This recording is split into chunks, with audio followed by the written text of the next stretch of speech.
அம்பலம் தில்லையம்பலம். கார்த்திகை மாதம் என்று சொன்னாலேயே நம் எல்லோருடைய நினைவுக்கும் வருவது திருவண்ணாமலை கார்த்திகை தீபம்தான். கார்த்திகை மாதம் கார்த்திகை நட்சத்திரத்து அன்று திருவண்ணாமலையில் ஏற்றப்படுகின்ற தீபத்தை தரிசனம் செய்தால் என்ன பயன் கிடைக்கும் என்பதை எல்லாம் வல்ல சிவபெருமானே சொல்லியிருக்கின்றார்.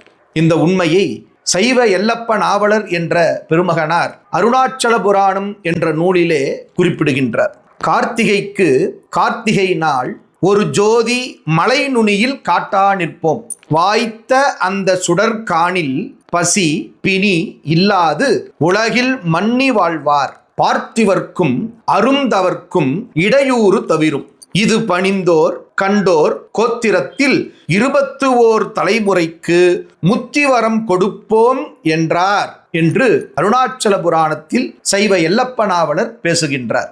கார்த்திகை தீபத்தன்று திருவண்ணாமலை உச்சியில் ஏற்றப்படும் தீபத்தை தரிசனம் செய்தால் என்ன பயன் என்பதை இறைவனே சொல்லுகின்றார். தீபத்தை மிகுந்த அன்போடு தரிசனம் செய்கின்ற அன்பர்களின் வாழ்வில் பசியோ நோயோ இருக்காது என்றும் மண்ணில் நல்ல வண்ணம் நிம்மதியாக வாழலாம் என்றும் இறைவர் குறிப்பிடுகிறார்.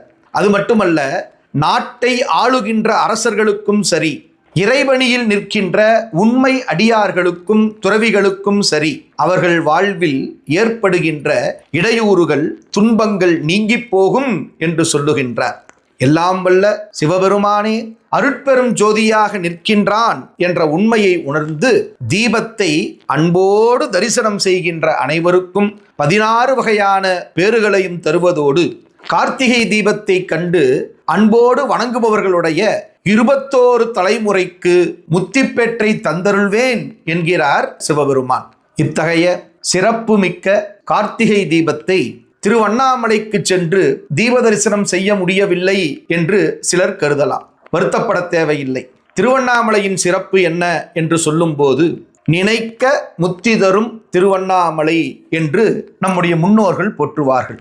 எனவே திருவண்ணாமலைக்கு செல்ல முடியாதவர்கள் கார்த்திகை தீபத்தன்று நாம் வாழுகின்ற பகுதியிலே உள்ள திருக்கோயில்களில் ஏற்றப்படும் தீபத்தையோ அல்லது அருகாமையில் இருக்கும் மலைகளில் ஏற்றப்படும் தீபத்தையோ மெய்யன்போடு தரிசனம் செய்தாலும் கூட அவரவர் வாழ்வில் இருக்கின்ற துன்பங்களெல்லாம் நீங்கி அனைவரும் மண்ணில் நல்ல வண்ணம் நிம்மதியாக வாழலாம் என்பது நம்முடைய முன்னோர்கள் சொல்லி வைத்துள்ள உண்மையாகும்.